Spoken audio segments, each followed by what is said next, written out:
بسم اللہ الرحمن الرحیم۔ السلام علیکم ناظرین، فدا عادل آپ کی خدمت میں حاضر ہے۔ بنوں کا ایک اور واقعہ اور بہت پراسرار واقعہ جب خبر آئی تو ظاہر ہے کہ اس حوالے سے لوگوں نے پوچھنا شروع کیا کہ یہ کس نوعیت کا واقعہ ہے۔ اس واقعے کی پوری تفصیل میں نے آپ کے سامنے رکھنی ہے۔ جمعے کا دن ہے 26 جون اور یہ 25 اور 26 جون کی درمیانی رات کا واقعہ ہے۔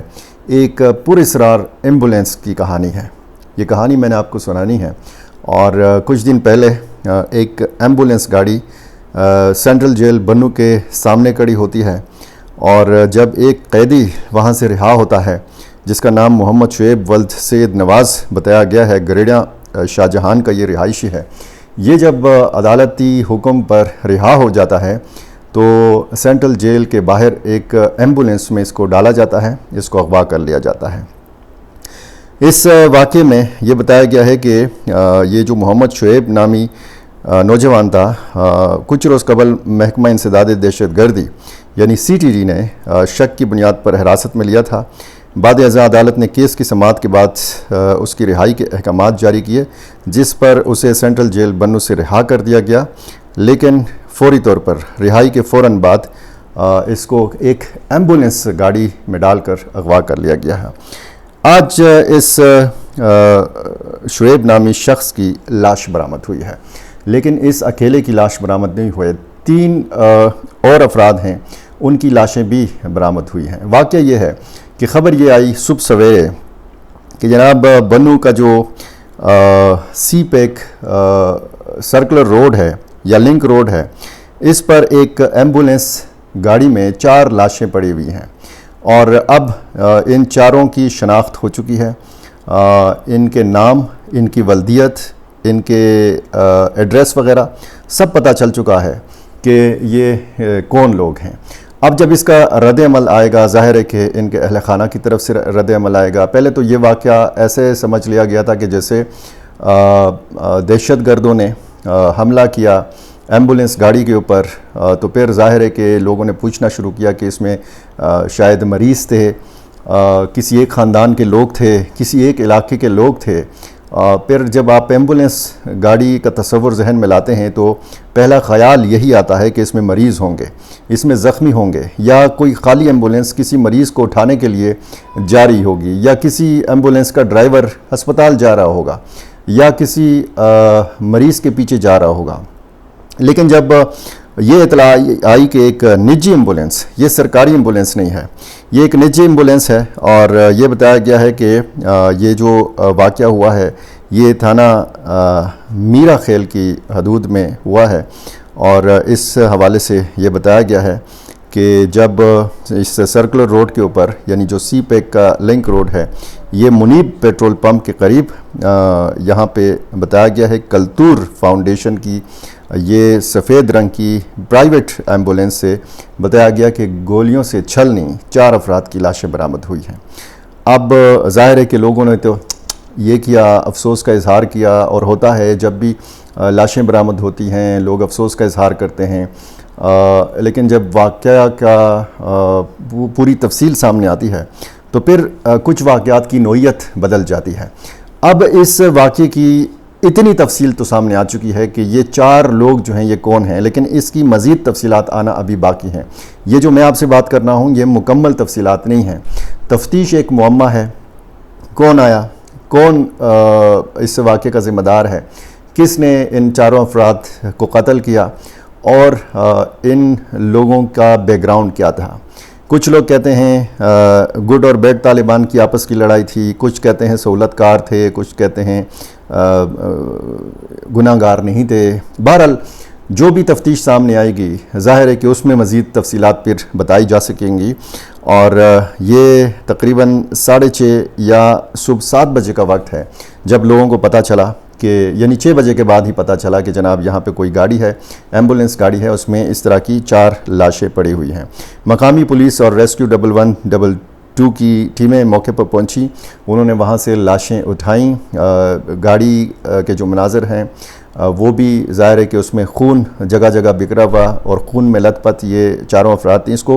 ان 4 کو پھر ڈسٹرکٹ ہیڈ کوارٹر اسپتال بنوں منتقل کیا گیا۔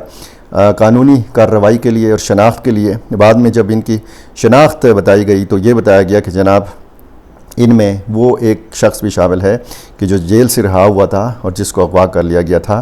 باقی جو لوگ ہیں ان کی بھی شناخت جو ہے یہ بتائی گئی ہے، اور یہ بتایا گیا ہے کہ اس میں واحد ولد عطا محمد سکنہ نارے پل یہ علاقہ ہے، اور شعیب خان سکنہ گریڑا شاہجہان، ہارون اور محمد نور عرف محمد علی یہ مومن خیل کے 2 رہائشی ہیں، اور یعنی مختلف علاقوں سے تعلق ہے، اور ان کی لاشیں ایک ہی ایمبولینس گاڑی سے برآمد ہوئی ہیں.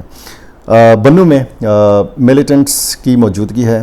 ظاہر ہے کہ یہ سرکل روڈ جس کی بات ہو رہی ہے، سی پیک کا لنک روڈ، اور پھر میریان کی حدود کے جو علاقے ہیں، میرا خیل کی حدود کے جو علاقے ہیں، یا غوری والا کی حدود کے علاقے، پھر نورڑ حوید اور بکا خیل، جانی خیل، غوڑا بکا خیل، اس طرف آپ آئیں شہر کے جو شمالی سائڈ پہ علاقے ہیں، ڈومیل علاقہ ہے، وزیر سب ڈویژن ہے، یہ انتہائی حساس علاقے ہیں. اور پھر جب آپ پشاور کوہاٹ کی طرف سے ڈیرہ اسماعیل خان بذریعہ انڈس ہائی وے جاتے ہیں تو ایک لنک روڈ جاتی ہے بنو سینٹرل جیل کی جانب، ڈومیل کے علاقے کی جانب. یہ لنک روڈ جو ہے یہ بھی انتہائی حساس ہے. اور دوسری طرف جب آپ اسی انڈس ہائی وے کی بات کرتے ہیں تو پھر کچھ علاقے لکھی مروت کی حدود کے، یہ جو تھانہ ڈڈی والا کی حدود ہیں، یہ انتہائی حساس علاقے ہیں. اور بنو کی باؤنڈریز میں بار بار آپ کو بتا رہا ہوں کہ بنو کی جو باؤنڈریز ہیں یہ جنوبی اور شمالی وزیرستان دونوں کے ساتھ لگتی ہیں. اور پھر جب آپ وزیر سب ڈویژن یا بکا خیل کے یا مومن خیل کے علاقوں کی بات کرتے ہیں تو یہاں سے ایسے راستے نکلتے ہیں جو دوآبہ، ٹل اور کرم جو اضلاع ہیں یہاں پہ یہ راستے نکلتے ہیں. اور پھر کرم، بنو اور ہنگو یعنی ٹل کا علاقہ اور شمالی وزیرستان، یہاں کا جو سنگم کے علاقے ہیں یہ بھی انتہائی حساس ہیں. تو بنو میں مختلف جو اطراف ہیں بنو کے یہ انتہائی حساس ہیں. روزانہ کی بنیاد پر حساس واقعات سامنے آتے ہیں.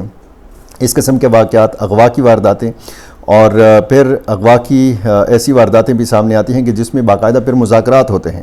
مقامی عمائدین ملیٹنٹس کے ساتھ مذاکرات کرتے ہیں. اس کا مطلب یہ ہے کہ جو اغوا کار ہیں، جو مسلح افراد ہیں، ان کے ٹھکانے بھی معلوم ہوتے ہیں. یہ بھی معلوم ہوتا ہے کہ وہ کہاں پہ سکونت اختیار کیے ہوئے ہیں یا ان کے ٹھکانے کدھر ہیں. تو وہاں پہ عمائدین کا جانا بلا واسطہ یا بالواسطہ تو یہ ظاہر ہے کہ ممکن ہوتا ہے کہ مذاکرات ہو جاتے ہیں، اس کے بعد کچھ واقعات میں مغویوں کو رہائی مل جاتی ہے. اور یہ جو بنو کا واقعہ ہے ظاہر ہے کہ اس میں ایک پراسرار ایمبولینس کا ذکر ہے، اور ایمبولینس گاڑی میں اس قسم کا واقعہ اور پھر اس کی تفتیش ہوگی. مقامی جو پولیس ذرائع سے میری بات ہوئی تو یہ اب تک مبہم واقعہ ہی ہے، اس کی پراسراریت تاحال برقرار ہے.